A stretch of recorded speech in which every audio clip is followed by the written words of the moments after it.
The Good Clerk a Character, with some account of the Complete English Tradesman by Charles Lamb.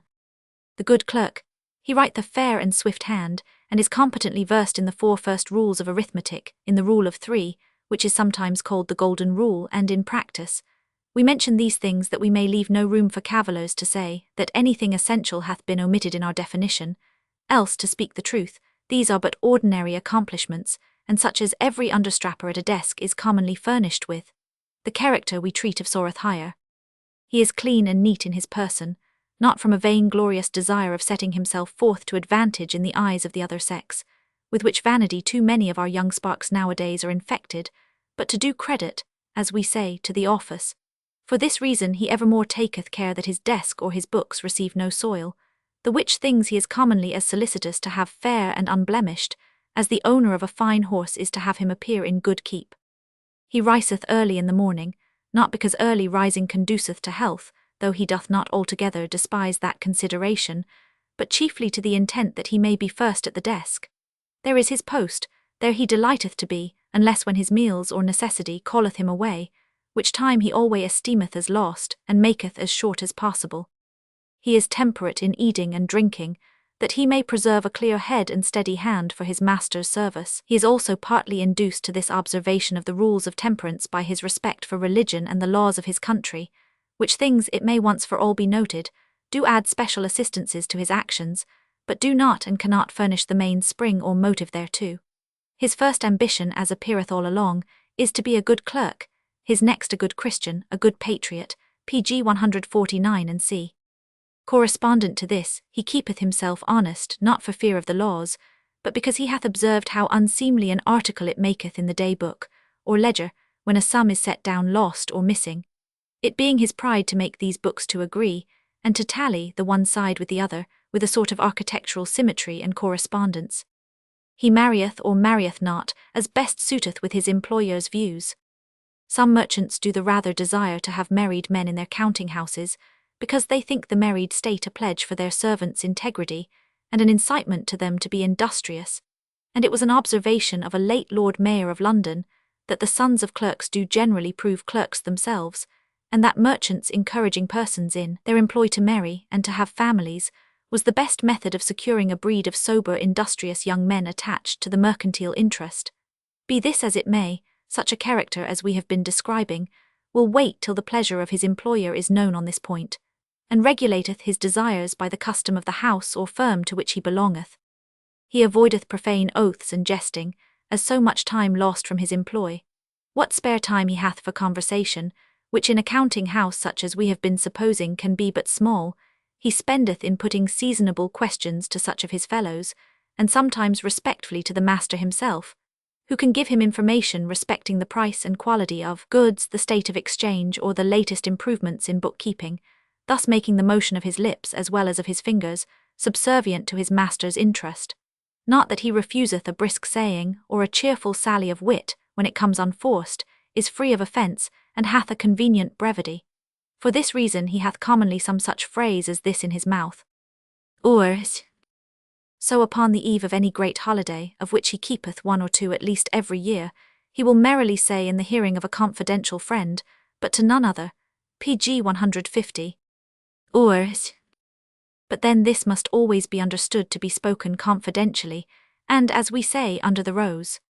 Lastly, his dress is plain without singularity, with no other ornament than the quill, which is the badge of his function, stuck under the dexter ear, and this rather for convenience of having it at hand, when he hath been called away from his desk, and expecteth to resume his seat there again shortly, than from any delight which he taketh in foppery or ostentation. The colour of his clothes is generally noted to be black rather than brown, brown rather than blue or green. His whole deportment is staid, modest, and civil. His motto is regularity.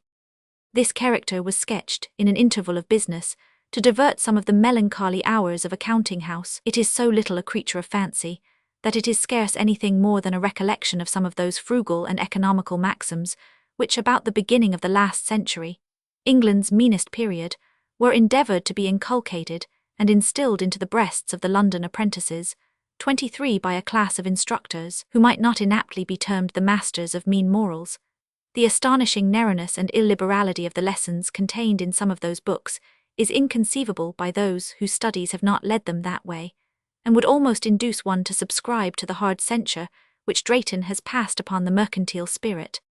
I have now lying before me that curious book by Daniel Defoe, The Complete English Tradesman, the pompous detail, the studied analysis of every little mean art, every sneaking address, every trick and subterfuge, short of larceny, that is necessary to the tradesman's occupation, with the hundreds of anecdotes, dialogues in Defoe's liveliest manner.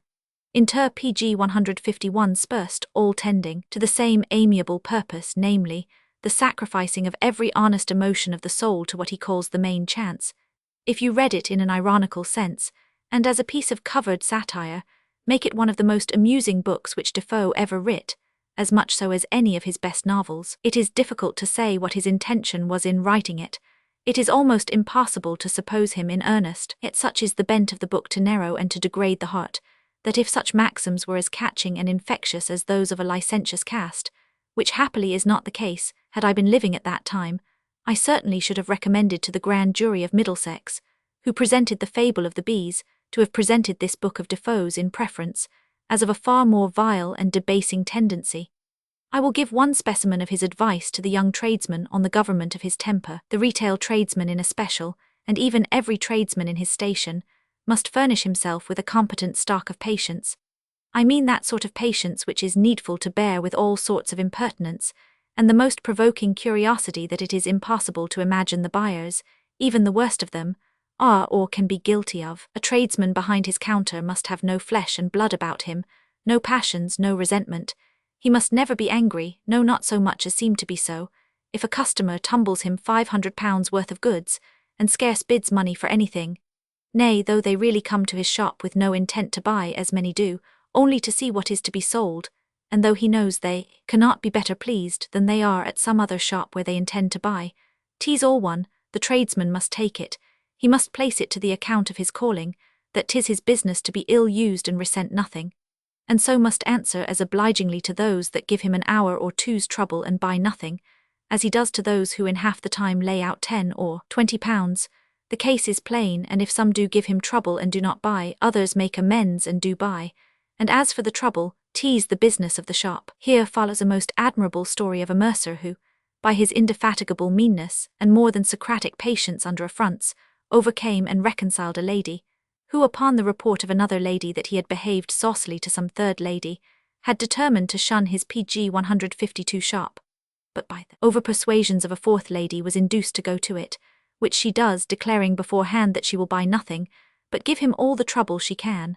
Her attack and his defence, her insolence and his persevering patience, are described in colours worthy of a Mandeville, but it is too long to recite. The short inference from this long discourse, says he, is this, that here you see, and I could give you many examples like this, how and in what manner a shopkeeper is to behave himself in the way of his business, what impertinences, what taunts, flouts, and ridiculous things he must bear in his trade, and must not show the least return or the least signal of disgust.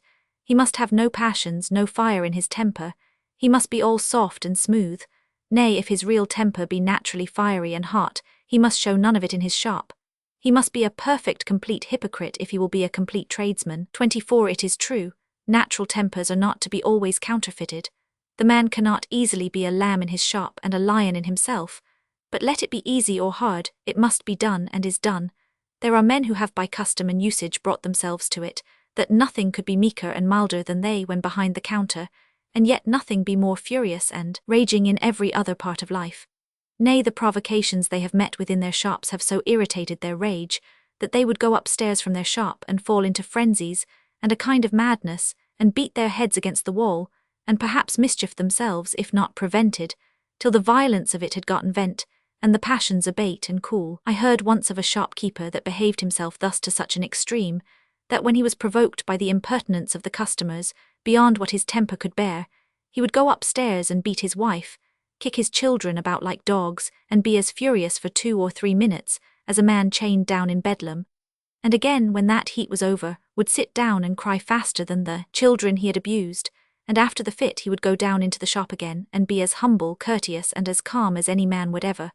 So absolute a government of his passions had he in the shop, and so little out of it, In the shop, a soulless PG 153 animal that would resent nothing, and in the family a madman, in the shop meek like a lamb, but in the family outrageous like a Libyan lion. The sum of the matter is, it is necessary for a tradesman to subject himself by all the ways possible to his business.